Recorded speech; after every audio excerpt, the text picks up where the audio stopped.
seagulls follow the trawl, it's because they think sardines will be thrown into the sea. Thank you. Nobody cares, mate. Nobody cares, mate. Nobody fucking cares, mate, honestly. And the guy's talking absolute nonsense. I've never heard so much rubbish in my life. Normal men. What do you mean, normal men? We're just innocent men. I'm telling you, don't back down, double down. Don't back down, double down.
Yes, here we go.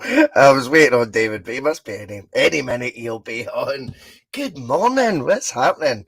8:38 a.m. Again, a wee bit later, but you know, it happens sometimes.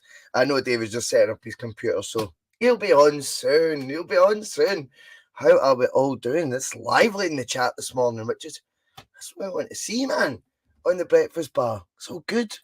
All good. And we've got a few things Celtic related we'll be talking about today. Before we get stuck into that, we'll do all that good stuff in David's absence. So if you've not hit subscribe already, make sure you subscribe. I think we're at 3,350. That's all right, eh? If you want to hit the like button just now, that would be the ideal time to do it before we kick off. Get as many on the bus as possible before we take you down another journey of talking utter nonsense about Celtic, because that kind of tends to be what we do. If you want to share it, amazing. Do stay active in the old live chat as well, because that's what we need to keep us having stuff to talk about and all that, you know. Also, Bhoycie Bus shirts, they are selling. They are ticking over nicely, I would describe it as right now. So have a wee check at these the new. And if you want to get a Bhoycie Bus football shirt, look at those bumblebees. The exact same number of hoops as the 125-year anniversary. All you have to do is PayPal crookedarm@ymail.com. It's 40 quid plus postage. Or if you want, you can just drop me an email and say, I don't have PayPal. Can you send me your bank details, Bhoycie? And I'll do that. It's the exact same email address. You know, always remember, folks, don't back down, double down. That's the attention to detail we go to. There he is, sporting the shirts behind him this morning. David Locke, what's happening? Hello. How are you? We all good? I'm all right, mate. I don't know what that second word was you said there, but Well, I've never spoken to anybody yet this morning, so that's literally the first words out of my mouth. So, good to have you on, mate. I had some technical issues there. Oh, did you? I technically forgot to get up, so but I'm here Alright. I tell everyone you were doing the school run. I was like, No, I was schools like, are off. a bit daft. You normally do the school run on the Wednesday, right? I do. She's off today, so Thank God. I was like, I'm just turning into a terrible liar. I'm It's later. like, I'm later than I normally am. welcome to my world, mate. This will be the midnight bar soon. Trust me. There's no way we'll carry on with this. There's no way. It's far No. too early. Right, David. There's a few things we've not had a chance to speak about that happened a wee bit yesterday in the news with the old Celtic that I like to talk about. The first thing was quite an exciting one. Now, I know we shouldn't be getting giddy when, Lionel Messi tweets, "Oh, what an atmosphere it was at Celtic." I'm maybe being a wee bit guilty of it here, getting all giddy about the fact we're being linked with a tournament in Japan. Now, I dare say the reason we'll be potentially in this friendly tournament in pre-season would be because of the contingent of Japanese players that we've got, right? But it's nice to be back at the parties where, well, I know Man City aren't really a real big club. In fact, neither are Paris. But Bayern Munich are, and obviously they are in the modern day. These are seen as the big sort of hitters. City, Paris Saint-Germain, and Bayern Munich, potentially a pre-season tournament over in Japan. That's the sort of thing. Remember, we used to go to America under O'Neill and play Real Madrid's, Manchester United's, and all that. Carry on. I mean, I think obviously this is I also think being back on the map in the Champions League is a huge thing. Stand by that, right? I do think you've got to be in that. You've got to be at that party year in, year out, to stay sort of in their mindset for these sort of opportunities. Then we look at the strategy behind utilising this Asian market so well, and this is one of the latest knock-on effects of that. Undeniably, would be because they want to showcase, the Japanese players playing for Celtic. There being that many of them in the Celtic sort of first team right now, let's be honest. And you start thinking, well, okay, maybe we're getting invited for that reason. Again, what are we all talking about here? The knock-on effect being, of course, I am talking about money. And that's what happens. You get rewarded for these sort of tournaments, and your profile gets, raised massively because you're playing against, as I say, in my mind, maybe not the biggest clubs in Man City and Paris Saint-Germain, but in the modern day fans' minds, they are. Bayern Munich are obviously absolutely gigantic. But what did you think, David? It's been a while since you've been at these sort of parties, is it not?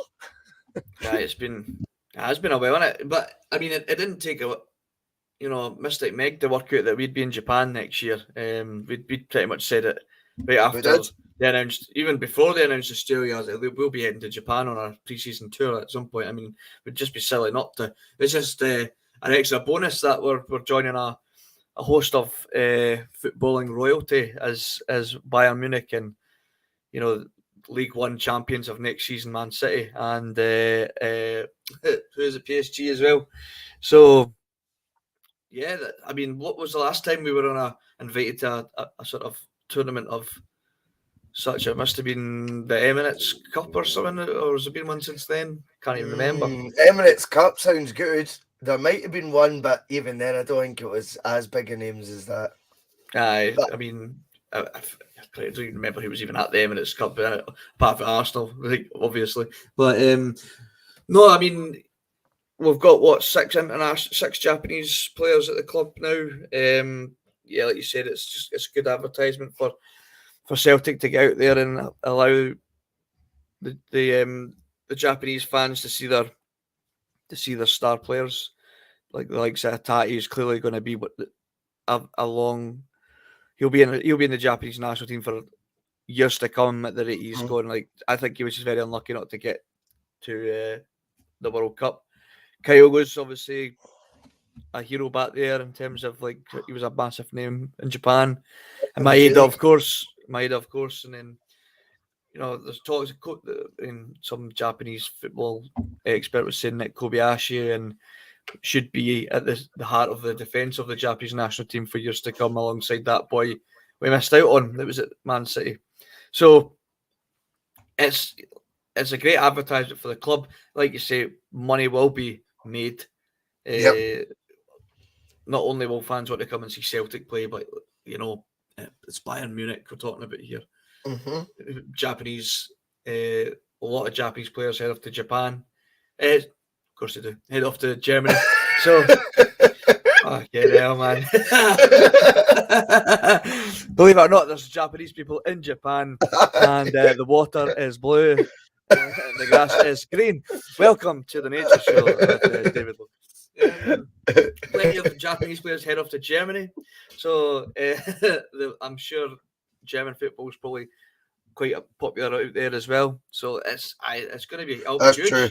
It'll be huge, and of course it's Man City and it's PSG. So if they take Mbappe and Messi along with them, if Messi's still at PSG next year, that's blockbuster. And for us just to be a part of that, it's getting a bit of the rub of the superstars, and it's great. It's great for the club, and like you said, money will be generated from not only the tournament, but merchandise sales when we go over there will hit the roof. That's what I was thinking as well, mate. I think you could see a lot of Celtic shirts at that sort of thing, which you do at all these tournaments anyway. But I think just the number of Japanese contingents, whilst we accept it, we were all maybe a wee bit ignorant to the standard of Japanese football, and I think we all thought there's no way their full World Cup squad, i.e. 23 players, will be ahead of, like, Kyogo's not in their top 23 players. Blows my mind a wee bit. Do you know what I mean? You're like, fucking what? So, whilst we've maybe been a wee bit ignorant to that, I just think the sheer volume of these guys, and then that we've got playing that, I think we'll be everyone's favourite team, really. Do you know what I mean? They want us to win. So I think there'll be a lot of shirts made. As I say, I just look at tournaments like that and I go, do you know what? Money made, profile raised. That is what the summer's all about. Definitely in the close season. We've seen the success of the Sydney Cup. I think it was Brown Warrior that said quite a few times in the chat around that time that he's like, that basically paid for Cameron Carter-Vickers, that tournament. You go, fucking hell. Some way of looking at it. Well, the question is, Russell, Russell, I'm using your Sunday morning name. Bhoycie. The question is, who does that buy us the money that we generate from this trip? Because that'll be a good chunk of change. What was that, 6 million we got for Australia? For the Australian tour?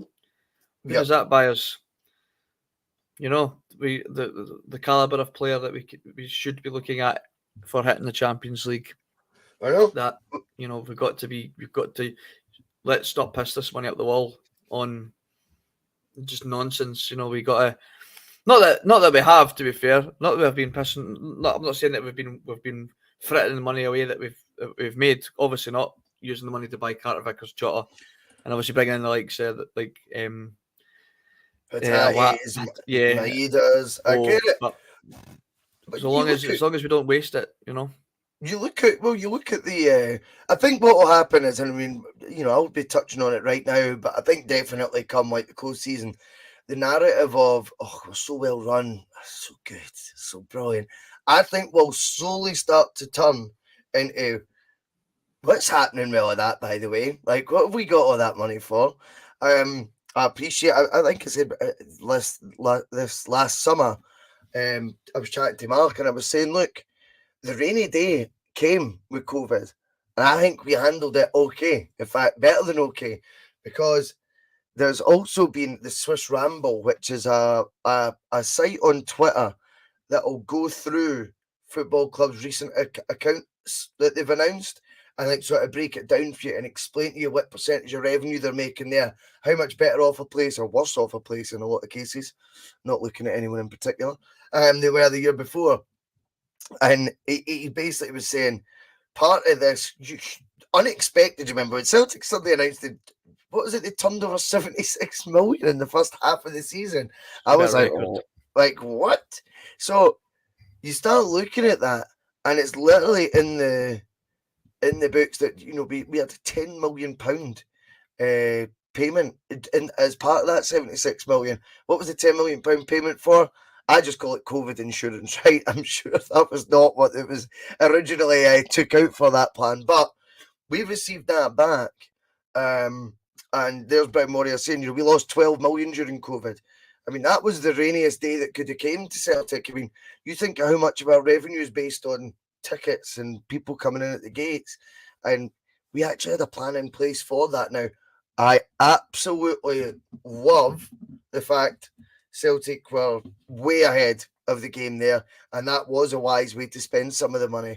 But I also don't envisage a rainy day like that happening again, right, anytime soon. So keep that plan in place. I'm sure the premiums have went up now because you've had that payout, but keep it in place, right? That's fine. But now I think we can afford to be a wee bit more bold with what is sitting there, and the accounts have never looked healthier. So I do see that conversation, David, taking a turn where right now we all seem to high-five each other and go, won the spreadsheet cup again, get in there. Hey, the balance sheets are looking good. That's part of the treble now, do you know what I mean? Or the quadruple. And it's like, we need to maybe... in fact, I'm not telling anyone what to do. I just think the narrative will start to turn come the summer once we win the league again. And then it's like, so remember when we were saying we had 50 million in the back? Does that mean we're going to have like 80? And it's going to be, yeah, and then we're going on that trip abroad, and it's like, wait the night, how much money are we going to be sitting on? And folk will speculate. They won't really know, but they'll speculate. I'm sure the 50 million will take a hit in the second half of this season without European football, for example. But the speculation will start to go, we got 70, 80 million there. How come we're only, we can't be going for free transfers and loans again this summer for the Champions League? That's got to be off the menu. Yes, we've got to be sustainable. But even the most reserved character, I don't want to say conservative in that kind of way, David, but the most conservative character will be going, you're right, we probably could spend a wee bit more, do you know what I mean? So it will be an interesting summer with that in mind as well. I mean, it's one of those things when you look at the club's spending and obviously the profit margins and all that kind of stuff, and then you see the capital that's sitting in the bank account that's there after our expenses have all been paid, and you go, right, well, if that's what's sitting in the bank after all that, and if we continue to go in that trajectory, the capital's just going to keep getting more and more and more because we're not spending it, essentially. So it's no good to us as a fan base bragging about like, oh, look how much money Celtic generates. Yeah, that's great. We've got a great business model. That's amazing. But that's after that's after everything's been paid for. We've got this amount of profit sitting in an account that could be used to, well, what about we can't buy Dembele because his wages will be far too high. Aye. Are you seen how much money we've got? Mm-hmm. But then if you buy Dembele, that completely destroys the whole the wage cap. And then how can you have Callum McGregor on less than Dembele? Give Callum McGregor a pay rise. You can afford that. We can look at. Do you think there is a pay cap at Celtic? A salary cap? I'm only going for what people. I mean, I don't. To be honest, Bhoycie, I don't really give two shits what the players are being paid. That's not what I give a shit about.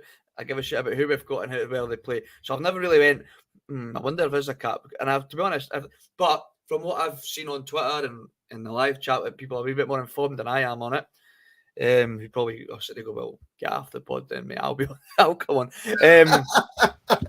They've suggested that there probably is a cap, but if you're not willing to sign a player that who for all we know is sitting there going, can't I believe Celtic never even asked the question? I didn't want to go to Southampton, and I'm not going to be at Lyon much longer. I'm surprised they never asked. Well, that's because they're not willing to pay you more than Callum McGregor. Then you're going, well, pay him more then. That's I don't stifle your progress. Don't strangle the club's progress because you're not willing to pay a guy you've already got the club a little bit more money who probably deserves it. Yeah. We've all said how much our team and our club rely on Callum McGregor to make the way we play. Well, yep. Maybe he deserves a pay rise. We're all talking about Giacomakis said that he would be given a pay rise, but he wasn't happy with the pay rise. It's like, well, I've never heard anything said about Callum McGregor getting a new contract recently, as far as I'm aware. Maybe he should, so then we can start looking at some players and go, well, well, we can't have a player getting paid more than Callum McGregor, then let's make sure he's our highest paid player so we can afford to spend some of this capital. Maybe it's naive of me, to be honest, but No, I mean, think if you there's make that a money in good the point. bank, boy, if there's that money in the bank, boy, say, what good is it? It's there to be spent. It's not any good to us. And as a club, just sitting there not being used, we're never going to progress. And yes, you've got to be careful, live within your means. Well, sounds like we're totally more than capable Oh, of aye. living within our means and spending a little bit more money. Like, that's why I'm like, living with the means for my ambition for what we could be potentially spending on a player, etc., or on wages, whether it be Jordan Larson last year, Dembele that just now. I'm like, with the revenues I'm seeing, I think we'll be okay. We'll be all right to spend well within our means to like meet my ambitions, sort of thing. So we'll see if there's a change in approach this summer. I think a lot of people are speculating that there might be a change of approach now. And we will find out. I do take Michael Cairns' point. You know, you get suffocated by the high prices and the wages down south. Yeah. And you're absolutely right. Do you know what I mean? Yeah, totally. He's totally right. I mean, even a League One team can almost outbid us if they really wanted to. Just at times, it's just nuts. Not obviously all of them, but there's some clubs down there that have generate mega money. Like remember, like even like Sunderland at one point when they were down in that league, well, they could probably compete with us to buy a player just because of where they'd been for so long. Sunderland Till I Die, mate. I watched that. Very, Great very show, good by the way. series. I really enjoyed it. It was good to get the insight. Do you know what I mean? It was good to see how, you know, absolutely hopeless Martin Bain really, really is. How he got another gig, I'll never know. But that midfielder that was there, Jack Rodwell, was on 80 grand a week. Just sitting there, never getting played. You know what? There was, Bhoycie, when we were talking on, it might have been on the Friday on Bustalgia show.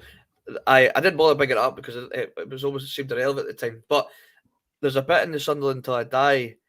Do you remember when Jack Ross was the manager there, and the owner, not a football guy whatsoever. We're talking about why non-football guys running the club and not listening Yes, to we did have guys. that conversation. The non-footballing guy, that the new chairman, was like, I really want Will Grigg. I want Will Grigg. And Jack Ross is going, mate, do not spend that money on him. He's not worth it. Do not spend it. We could buy so many better players with that kind of money, or two players with that kind of money. What happens is, nah, sign him. And obviously it was on transfer deadline day. They drove the price up of Will Grigg. I think they ended up spending 4.25 million. 4.25 million, and he was guff. And you just sit there going, Jack Ross, and you got to see it. You see Jack Ross saying, mate, honestly, he's not worth that. Like he's done all right for a while, but there's better players out there we could probably do with in other positions. And he ignored them because, you know, he knows best because he was the owner of the club. And that's that. And it was in my mind when we were talking about, like, I really hope that our non-footballing board is listening to our manager and footballing guys. It's right we were talking about when Ivan Toney was about to sign him. Yeah. So just when you said that, it just reminded me. So sorry. No, you're right. You can catch up on Bustalgia below, by the way. There is a link in the comments bit once the breakfast bar's finished. We were talking about, you know, how, you know, players who could have came in the door, and Ivan Toney's name obviously came up and stuff. And you're like, look, that was absolutely any wanted, right? He was in the door, and non-football folk made the decision he was too much money, and non-football folk thought 5 million on a get he was worth the money. And I thought he got sold up to Swanee there a wee bit. But talking about surprising links with players, David, you know, and Carl Starfelt, I was amazed by this rumour yesterday. Fabrizio Romano, I mean, he could just be trying to stay relevant. I think when you tweet about Celtic, for whatever reason, you get a hell of a lot of traction on the old social media because we're all fucking bonkers. We're just so into it. We read, we divulge. I think Celtic's quite unique that way. I think if you look at how many fan media platforms there are, not including us, we're just a bunch of dafties. But like, you know, the amount of fan media platforms, blogs, podcasts, YouTube channels, etc., and then the amount of back pages in Scotland that were always dedicated to Scottish football, and particularly obviously Celtic and Rangers and stuff. And it's like, I think because we have such an investment in it all, I think he gets a lot of a lot of traction, Fabrizio, when it's a quiet news day, a slow news day, is that the saying? A slow news day, and he's maybe just cast the net a bit and just put out a bit of, I mean, it was so vague. Premier League clubs are following Carl Starfelt. There wasn't much in terms of actual substance to it, but that being said, I think we would need to be, absolutely deluded if we didn't think a lot of our players will be getting tracked and followed by clubs, whether it be down south or in the in the other major European leagues, because there's obviously been a bit of hype, I think, about the job Ange has done that's went beyond. I know there's been plenty in Scotland, but beyond our shows, I think there has been still a lot of people who've took notice. I do think, for whatever reason, we got the Pod It's Not Points award at the Champions League, and that kind of works in your favour if people are still, in terms of from a selling point of view. Starfelt did surprise me a wee bit. If it's his name and not Cameron Carter-Vickers, I'm like, okay. But then I look at that Lindelof, and any time I've seen him play for Man United, I'm like, I think he's quite similar. He's quite similar to Starfelt. He was 35-40 million pounds. Now, I am not for any second suggesting you get that for Carl Starfelt. Jeez, I am. He's a Swedish international. Start that now. Don't me. But if he's someone that's getting looked at down south, then they're all getting looked at. And I don't mean that in a disrespectful way. But it was obviously quite, maybe just a nice wee ego boost as well for Starfelt to have all his teammates going, oh, seeing you get linked with the big boys down south, Carl, that would have been a nice wee ego booster, would it not?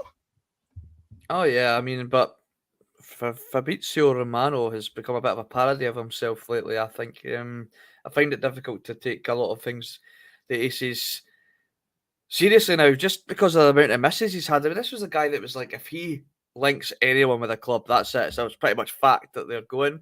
And it just seems lately, it's like he's trying to keep himself relevant because other guys on Twitter are starting to do very similar and getting obviously a lot of hits in terms of being correct. And I think he's just become a bit like almost panicky and just started throwing out names and throwing shit at the wall and seeing what sticks. However, was this trying to upset our so-called weak link in the team less than 2 weeks before a cup final? I don't think Fabrizio Romano gives a shit about the Rangers and Celtic's cup final, but I get it I get if it was a Scottish-based Big Romano. I'd like yourself the Celtic fans before the Scottish Cup. Start out the Scottish go England. He's got his Rangers. Here we go. Scottish League Cup final buzzing, mate. Really throw a spanner in the works, big Fabrizio, you bastard. No, but yeah. To be fair, listen, I'm on the Starfelt bus. I made it quite clear on Sunday. I think. Yes, he has a mistake in them. I think any player has a mistake in them in the way we play. I mean, yeah, okay. I threw stats to use as an argument base. However, I mean, I'm not talking about points at 0.5 of a second speed run. I'm talking about he literally wins every header that comes in our box. I don't think he's been beaten to a header yet. Yes, he's fumbles a couple of times. He's passing on his wrong foot.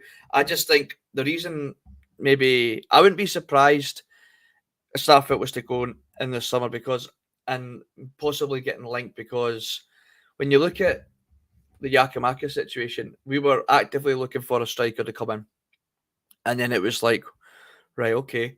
So maybe somebody leaving. Well, Kyogo will be leaving, so Giakoumakis is getting maybe getting sold, and then maybe the agents are going, listen, we're probably going to have to move on because so the agent starts putting out there, listen, they're bringing in another striker. Giakoumakis isn't happy anyway. Start putting the feelers out, and then Fabrizio gets a note of that, and he starts putting out those rumours out. Starfelt situation could be, listen, that's Kobayashi coming in, just making you aware he's probably going to be the long-term guy here, and Carter-Vickers is going nowhere, so maybe you should, agents in his ear going, I'll just start putting the feelers out, seeing if there's a potential club down south looking for you. For a beach, all speculation, obviously, what I'm saying here, but this is just, it's well within the realms of possibility that his agents went, listen, that's another Japanese boy come in, from a league that he knows, left side of centre back, your time might be limited here. and you're playing pretty well considering your Celtic's weak link. So let's just start putting the feelers out now and seeing if there's any clubs interested. Well, what's interesting about that as well was the judge was saying ages ago, and he was quite right though. It wasn't about staff; it was talking about agents, and he goes, "You need to remember That's true, Brown Warrior. Sorry, I just read the comment from Brown Warrior. What did he say? He said it'd be nice if you could get a target in the other box. You're bang on, by the way. Great, he's great at hitting the box away, hitting a ball away in our box, but he certainly never gets on target in our fucking box. Valid point, Brown. But I mean, I think agents sometimes have got to be busy too. They need to get paid. They want to get paid. It suits them to have their players moving quite often. Do you know what I mean? Particularly if the higher the fee, the bigger the chunk of change they get as well. So I don't know. You never know with these rumours. I do get the point of like the last thing we're needing is players being linked away. In the final, what'll be 11 days out for the cup final, but we'll see about that. I mean, Michael Cairns has come in. Brilliant to have you on the bus, mate. He's saying Welsh rugby's going on strike. What about the SFA to strike as we play at a bookies sponsored stadia? I mean, I think we need to be realistic here. Welsh rugby is, massive down there. Scottish football, whilst it is the number one sport in Scotland, we don't generate enough money up here to start, getting picky and choosy about whether we can have, what type of sponsors we can have. I mean, I really think the pot is that small of cash that we operate with as it is. I don't think, we could be chasing away, whether it be bookies or, alcohol firms and things like that at this stage, Michael. That's just my opinion on it. I think we need to, in Scotland, we need to be very much, open to having that. And I know it's not to everyone's liking and everyone's taste, but I just think right now, we don't generate enough money in this country for us to be, taking such a stance against the type of firms that make up a heck of a lot of the sponsorship deals in the country. David, that would just be a complete own goal, in my opinion, pal. Well, I'm sitting wearing a Celtic top here with Defobet written across the front of it. So, yeah. I mean, it'd be a bit of a redneck to be complaining about that as we walk out in a Defobet. Exactly.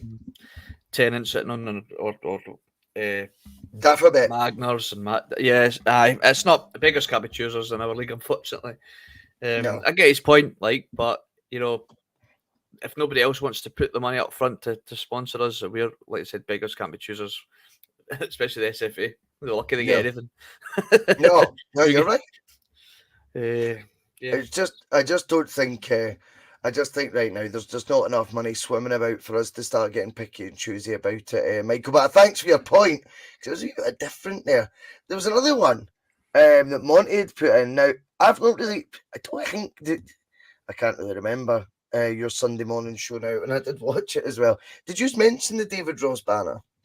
What's he called? No, I was worried that the judge might just read it out. So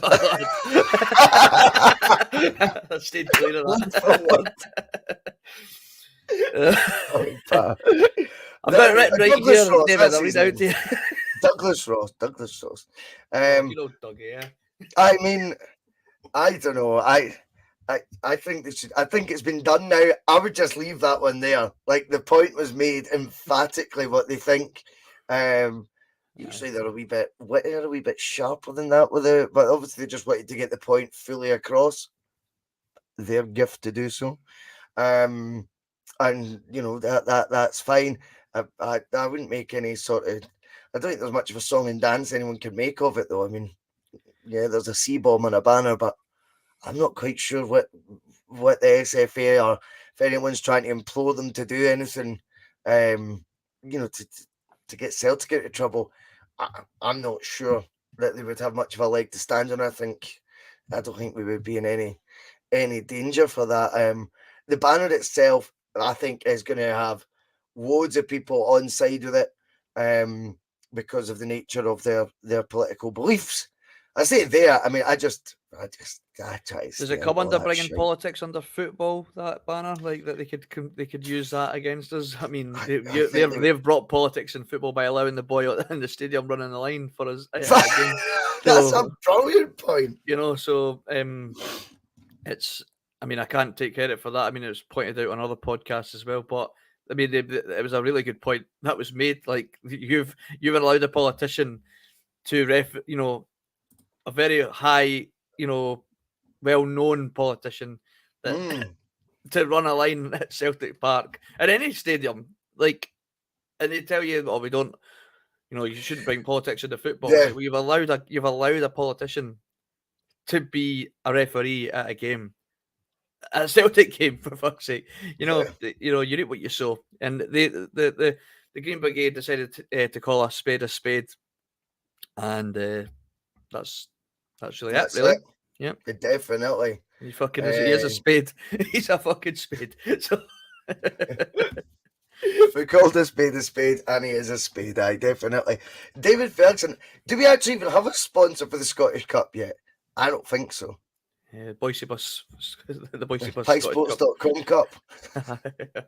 Yeah. We're working on it. We're working on it, David. 12.5% off. Piesports.com Bus 1888 is your code. I know how many folk have done that, by the way. It's went nuts. I don't know the exact numbers, but loads of folk have used that now. They must be loving life. Like, didn't expect the bus to pull out all the stops here. But aye, if you go onto piesports.com Bus 1888. But I mean, the fan banners thing, it's each to their own. It's going to be controversial when you go to, using words like that, as we know on the channel. It does seem to cause ripples, that word. So, we will see. And a lot of people saying, they don't like the sponsored shirts. I have to agree with that. But in terms of aesthetically, I like going for I haven't on this shirt. I missed out on it, but on the home shirt and the away, the black and this year's away one, I made sure I got the one without the sponsor. Not to be against the sponsor itself, just aesthetically, I just think it looks old school, it's retro.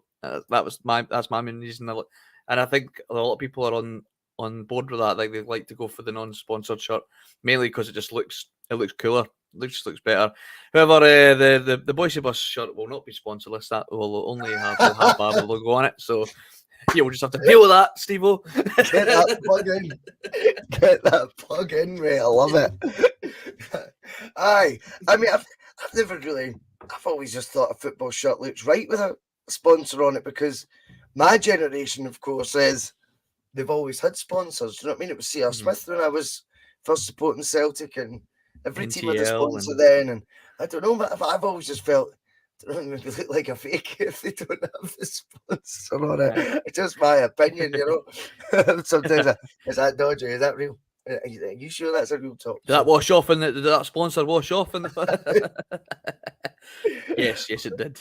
But I mean, I do get the principles and stuff like that. Anyway, right, okay. We've got Aberdeen and then the cup final, David. So play Aberdeen Saturday at home, and then it's 8 days to the cup final. It's a nice run at it, mate. I think Aberdeen's a good test anytime we play them. Obviously, we always beat them, but it's a good test. I think playing Aberdeen at the weekend and then having 8 days off, if ever there was an opportunity for Kyogo to be getting fit for that cup final, it's having a nice run of fixtures that way. You're not having to maybe take the risk. We might need him today, though, as well, because that's a huge game midweek or whatever. Do you know what I mean?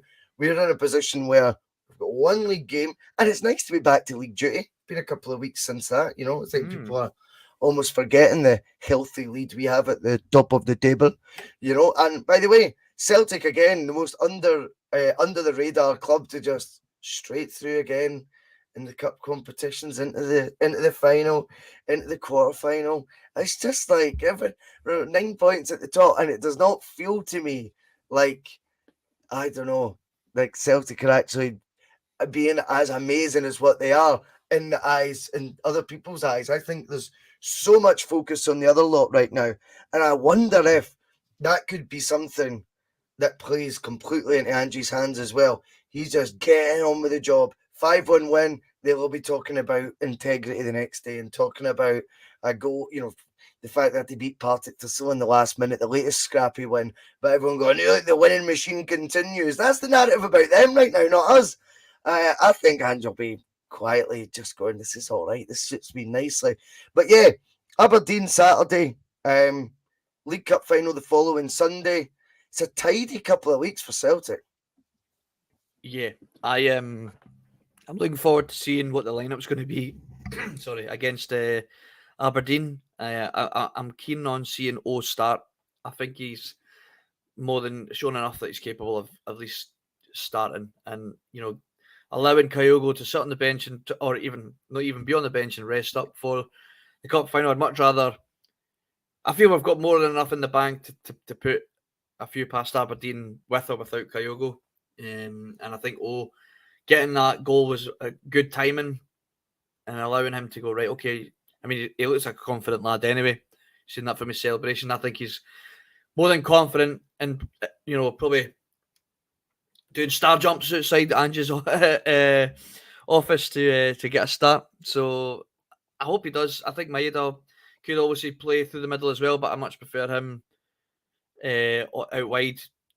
I think he's more. I'm the same as Marky. I think he's more effective out on the wing, causing all sorts of problem. Brilliant second half of the season, David. Keep him doing what he's been doing. Yeah, don't want to break. upset that Don't rhythm. fix what's not broken. It's definitely. I also think just like you said. I think you said it a few times on here. Like he causes defenders not to just kind of go, "Oh, I've got a player closing me down." It's like, holy shit, it's Maeda closing me down, and that causes lack of concentration on defenders' part, which I think is the kind of player that will take advantage of that.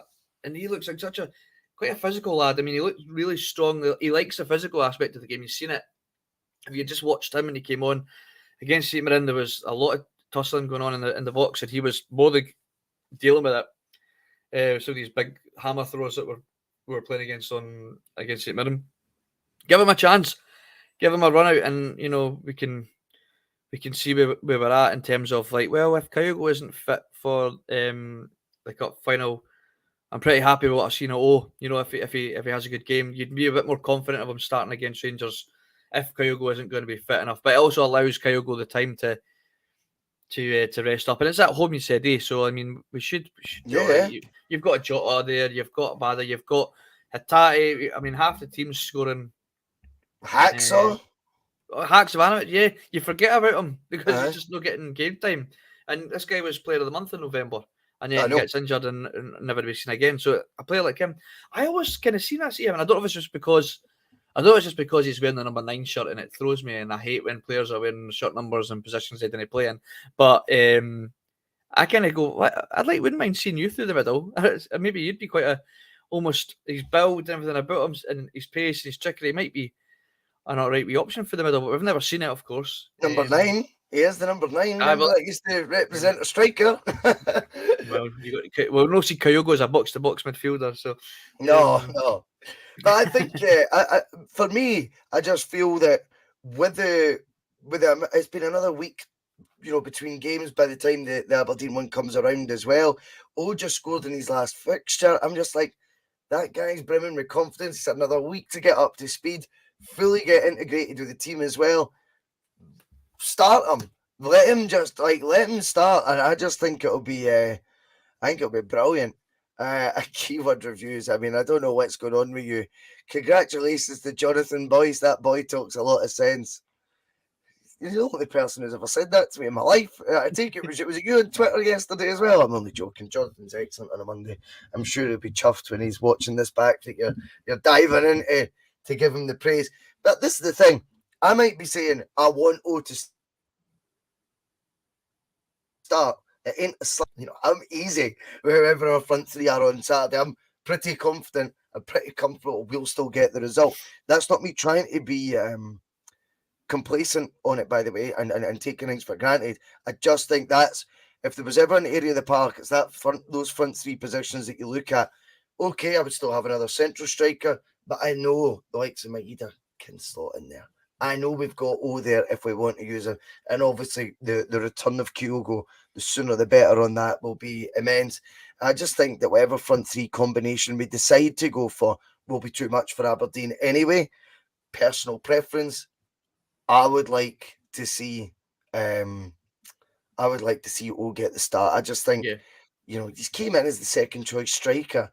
The guy scored in his last appearance. He's brimming with confidence. You could see it in his celebration. He's got a wee bit of swagger about him. I was saying that at the weekend. And do you know what? Why not give him that start in a game we are expected to get the 3 points from, in a game we're at home against Aberdeen?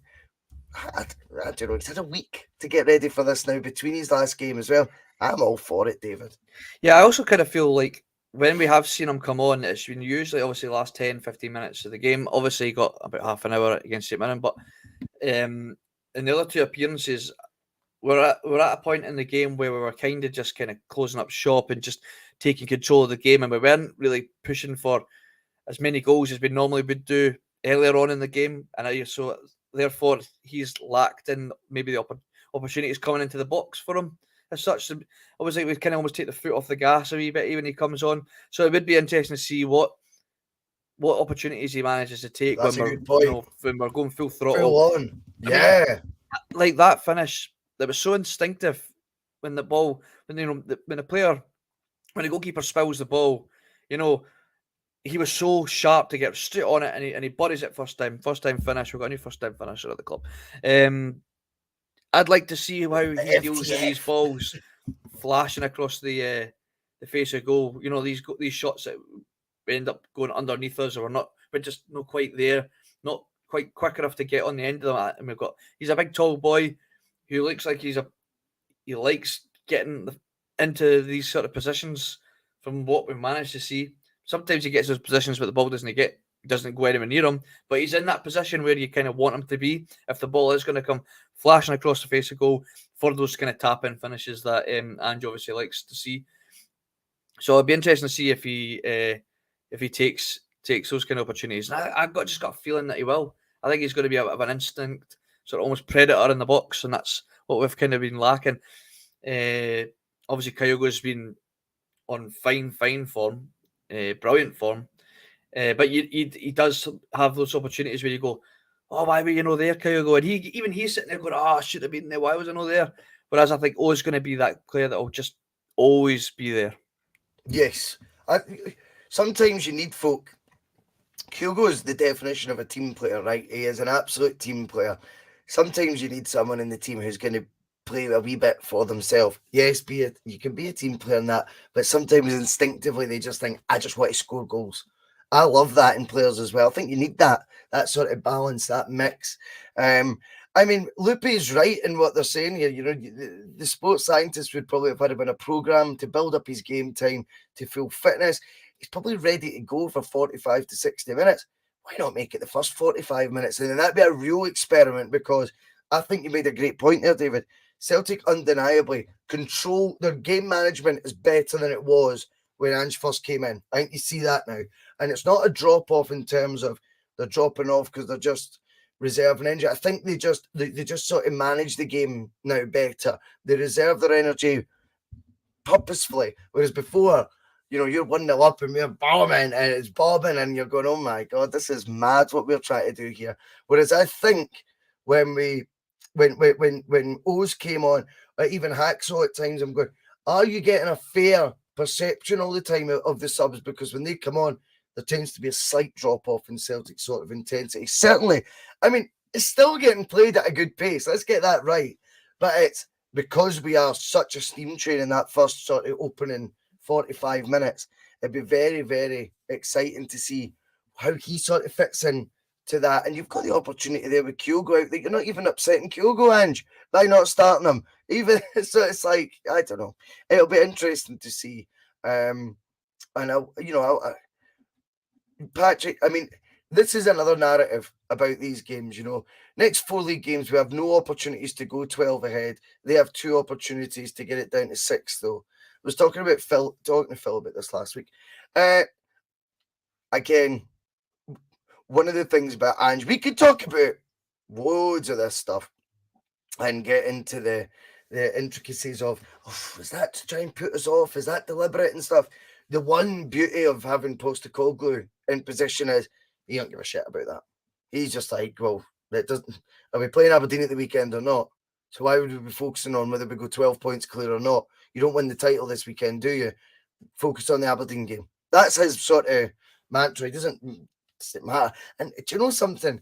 I think we need to accept as well that the gap is such that it's not because you're taking your league position for granted, but they're also like, why would you be panicking if Rangers went 6 points behind? You wouldn't. This is a team that, remember now, the majority of which have a league titles winner medal. Do you know what I mean? Already, well, maybe more than one if they won one in the J League as well, for example. I'll be honest. I know what you're saying, Patrick, but I'm going to try and, I don't always put on the Ange hat. I'm going to do it on this occasion. I'm going to go, the 3 points are there at the weekend, no matter what time we play Aberdeen. They're there to be taken. We've got to get that job done at home. I appreciate what you're saying, Patrick. He says, it's not a panic though, Bhoycie. It's principle. It's a disgrace. I mean, if it is contrived, then it is a disgrace. If it's just how the computers played it out, I don't know. I get the suspicions and stuff, but I don't know. I don't know why that would make too much of a difference to anything. I wouldn't even be surprised if Ange doesn't even allow them to look at the result before they've played their game. We've played our game. Just the kind of character he is. I mean, it's probably very difficult to avoid. Don't look at the result. It doesn't matter. Just focus on our game. He always goes about like, we just do our job. We focus on our game. That's all that matters. I mean, like you said, you can't avoid it. I'm sure players will know the results before we go out, but I wouldn't be surprised if Ange has kind of got some rule that he doesn't he doesn't look at it himself or doesn't allow the players to look at results until the fixtures are over, just to completely concentrate on what we are doing. But no, it's one of those things. Is it that a case of trying to put us off, or if it, like you said, is it just the computer? The way the computer pulls it out, they'll turn around and say, "Well, look at your stretch of games you got left. It's all home games nearly." They'll use that as their counter argument, I suppose. But I don't focus on that too much. But I get as well. I get the almost the concern or the what's the word I'm looking for, the speculation of it all. But the suspicion, yeah, the suspicion in the ranks. You're talking about how Mhm. Rangers to just kind of keep just finding ways to grind out these scrappy results.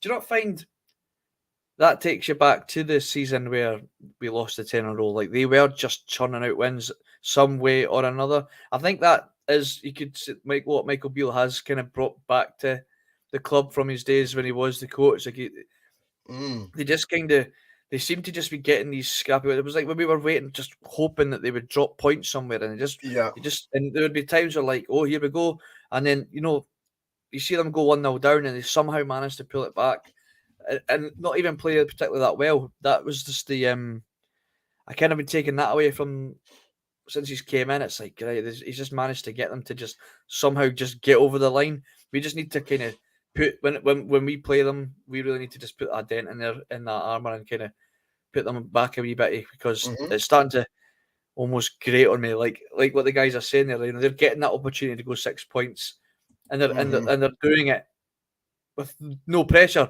It was like there was no pressure on them when we were so far behind in that season that they were just getting the result. Yeah. It's almost like they've got no pressure again. We need to just make sure that we get that opportunity to put the pressure back on.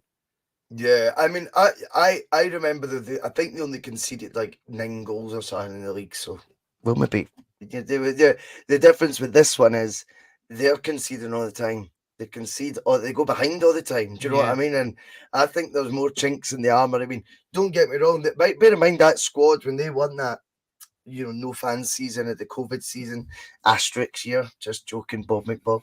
But I think when they won the league that year, that was their team cycle, and it's like 3rd year of its formation. So they were really like, if you look at when you're building a team, well, I'm speaking like I'm a manager here, but if you're building a team, I would think by year 3, that's when it's going to be at its most well-oiled as a machine. And that's where they were at that point, and no fans helped them, undeniably. Now they look like they're conceding goals. left, right, and centre. There's a drama in almost every single game, and that unnerves you as opposed to gives you confidence. I think they, because and we've seen that, by the way, in the performances. See, if these wins were giving them this huge chest puffed out, right, we just keep winning. No, I think you're seeing in the performances they are still a wee bit cagey. They're a bit nervy. They're a bit susceptible to conceding goals without a shadow of a doubt. So I don't know. I mean, I think their form looks very good when you just look at the W's. Sometimes, there's a lot more to the story than that. We've said that about stats in the past. I mean, that's the most basic stat of them all, a W. But people get caught up in that and go, one draw, the rest wins. It's true. And that's what it effectively would win you league titles. But they started from a position way behind. The draw was one that they had to be a win. They didn't achieve that. And since then, I've seen some strange performances, some strange decisions.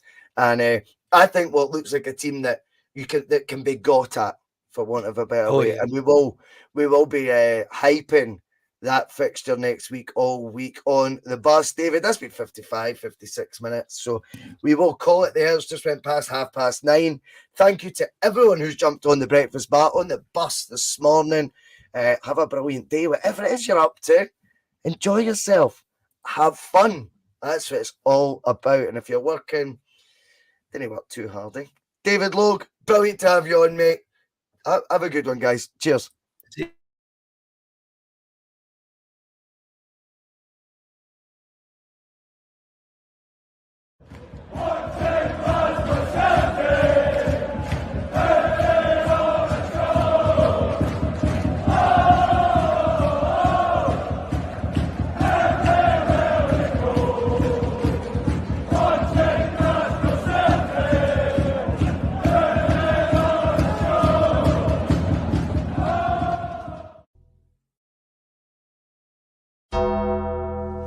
When the seagulls